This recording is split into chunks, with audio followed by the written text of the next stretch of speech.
ಓಂ ಎಂಬುದು ಬ್ರಹ್ಮವಾಚಕ ಪದ. ಮಾಯೆಯ ಪಂಚಗುಣಗಳು ಆವರಿಸಿರುವ ಸಗುಣ ಬ್ರಹ್ಮನು ಪಂಚಮುಖ ಬ್ರಹ್ಮನಾದ.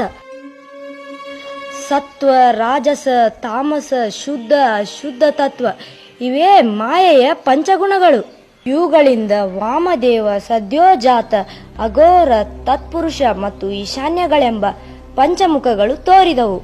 ಇವುಗಳಿಂದಲೇ ಅ, ಉ, ಮ, ಅರ್ಧ ಮಾತ್ರೆ, ಬಿಂದುಗಳೆಂಬ ಪಂಚಾಕ್ಷರಗಳು ಜನಿಸಿದವು.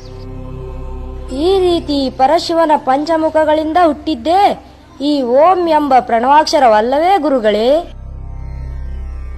ನಮಃ ಶಿವಾಯ ಎಂಬ ಅಕ್ಷರಗಳೇ ಪಂಚಾಕ್ಷರಗಳಲ್ಲವೇ?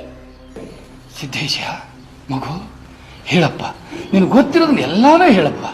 ನಮಃ ಶಿವಾಯ ಎಂಬ ಪಂಚಾಕ್ಷರಗಳಿಗೆ ತಾಮಸ ಗುಣದ ಪ್ರಕೃತಿಯು ಬೆರೆತಾಗ ಪಂಚಭೂತಗಳ